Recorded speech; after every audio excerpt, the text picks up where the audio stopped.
Hello, fellow YouTubers. This is All Good on the Road and my review of Blue Heron Campground in the Big South Fork National Recreation Area. This is near Strunk, Kentucky, just north of Oneida, Tennessee, just across the Kentucky border from Tennessee. Really enjoyed this campground. Will be going back. It's a very quaint campground, not a lot of activities. There is no store, no place to buy firewood. There was a playground for the kids.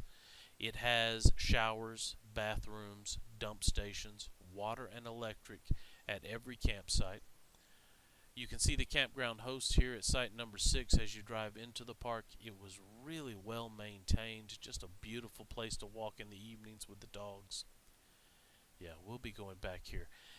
Now, unfortunately, Blue Heron has nothing of what I'd call great campsites. Now, a great campsite to me is secluded.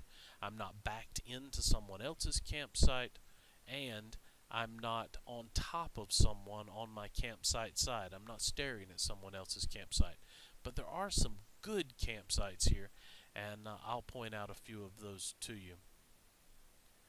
Has a lot of open areas for the kids to play. It was a very pet-friendly park. We had no problems there, and we always take our dogs with us. So you'll see here on the map, there's a little pond in the middle. Those are my favorite sites. I like 8, 9, and 10, and site number 13. We were in campsite number 22, and frankly, that was just a little too close to 21 for me. It was good on the campsite side, but I felt like I was backing right into someone else's campsite. Now here's number 8. I really like number 8. The pond is on the back side. It's a somewhat level driveway. I don't think it would take more than, say, a 30-foot camper, but I really like number 8. Now here we move on to number 9. Number 9 is nice also. You can see the distance in the back from number 8, so with your camper backed in there, it feels pretty secluded. Now this one is a little more level maybe than number 8, but it is between number 8 and 10, so it's not quite as secluded as 8 or 10, but no problems here. Now number 10, the only downside with number 10 is that on your campsite side, and I wish I had gotten a picture of that, is the shower and bathroom, but it's about 20 yards through the woods and then across the road, so it's not on top of you, and I still feel like 10 would be pretty secluded. Now my pick of the park though is number 8. I feel like with my camper backed into number 8, it would absolutely feel like you were camping all alone, even though you're not. You're across the street or some camps.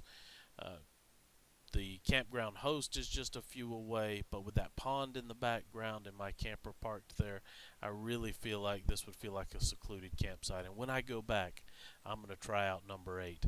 Now, full disclosure on number 8, it is across the road from the playground.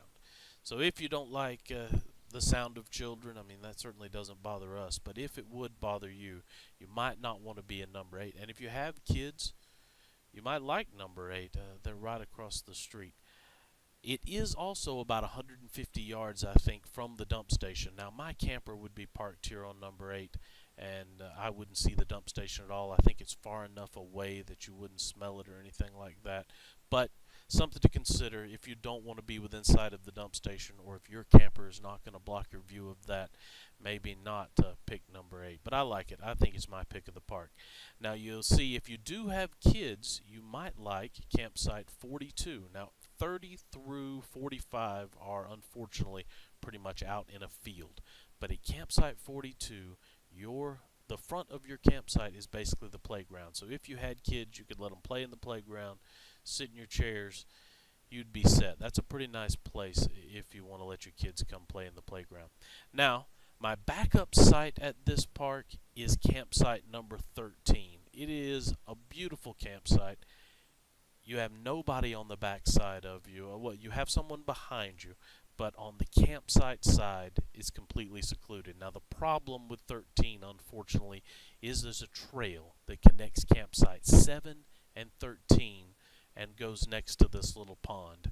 Now, I would hope that no one would use that trail if you were in either campsite 7 or 13, but as we know, when you RV on a regular basis, some people would consider that trail invitation to go to the pond or to cut through your campsite. I would hope they wouldn't do that, but I would be a little concerned about campsite 13 for that reason. Other than that, though, it's a beautiful campsite. So that's it, my review of Blue Heron. If you have any questions, please feel free to put them in the comments and I'll do my best to answer. This is a new channel for me, All Good on the Road. Please subscribe and like if you're interested in this kind of content. I'll be posting videos of campgrounds that I stay at, along with my new RV and the accessories I buy to go full time. I plan on decking it out with solar and maybe a composting toilet. Really, I don't know if the wife and I know what we're getting into. So, thanks for watching.